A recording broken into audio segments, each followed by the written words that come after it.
In this video, we are going to discuss the basic concepts and the steps of the simple random sampling and systematic sampling, which are probability samples, as we have talked last time in the last video about the non-probability samples. Now we start talking about the probability samples, starting with the simple random sampling and systematic sampling.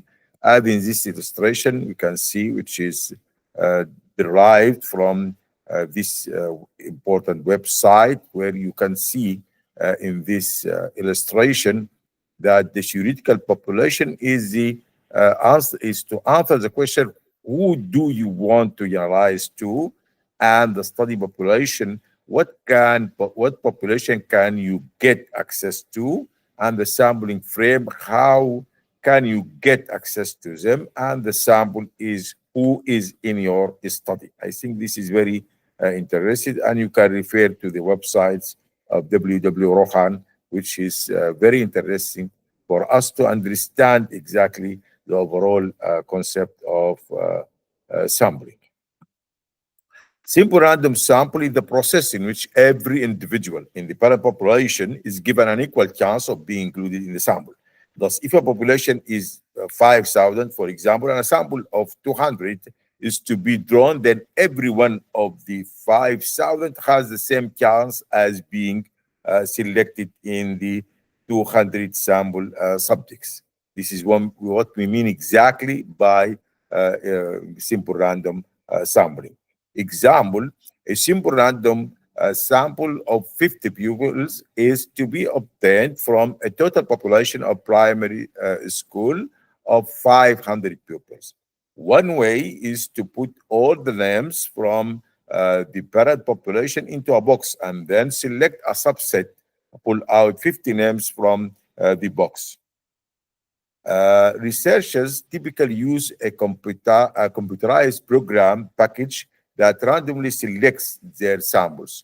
One program is available at the following website address, Urbanica and Blaus Researcher Randomize. This is very interesting to be used for the selection of the simple random sampling using the computerized package. And there are some other, there are so many computerized softwares that you can use for selection of the simple random sampling. To use a computerized program, sometimes called a random number generator, for example, you must make sure that you give each of the people in your population a number, that each individual in the parent population should have a unique number. Then the program gives you a list of randomly selected numbers. Then you identify the people with those randomly selected numbers and try to get them to participate in the research. The researcher could also use the tables of random numbers, which as the commonly included in the appendix of the textbook of statistics. In any text of the textbook of statistics, you will find tables of random numbers.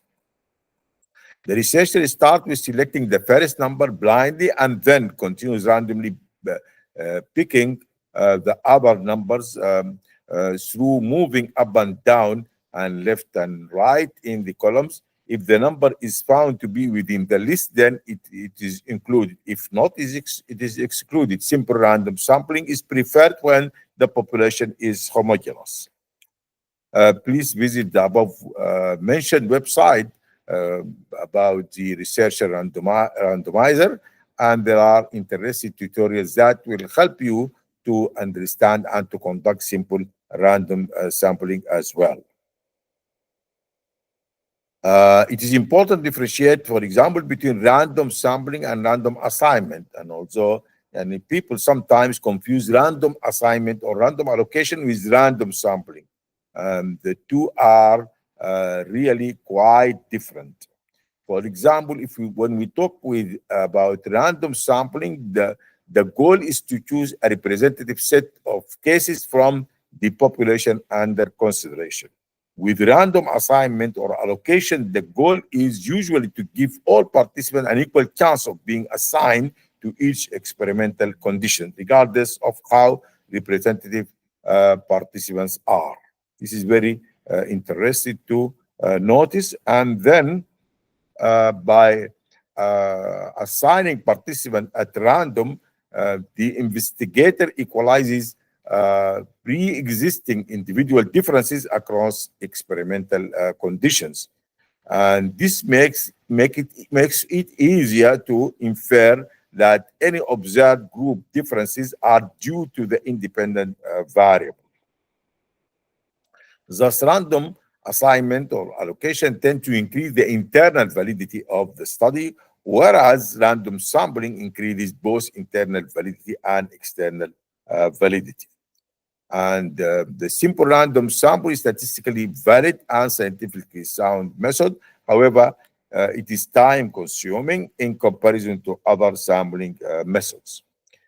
Suppose, for example, we have a bowl of 100 unique numbers from 0 to 99. We want to select a random sample of numbers from the bowl.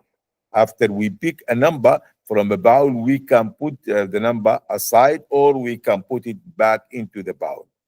This is mentioned in details in StatTrick website, which is very interesting also, and you can visit so that it will help you to understand exactly what we mean. And if we put the number back in the bowl, it may be selected more than once, and if you put it aside, it can be selected only once. When a population element can be selected more than one time, we are sampling with a replacement.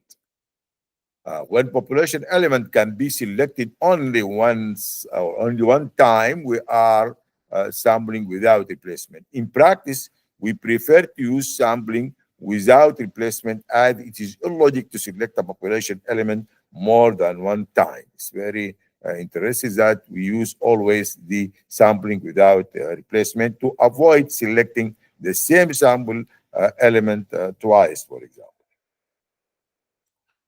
We have here a list of more statistical appliques that can be used for further practice. You can access the websites and try to use them for drawing simple random sampling. We have to here which are interested.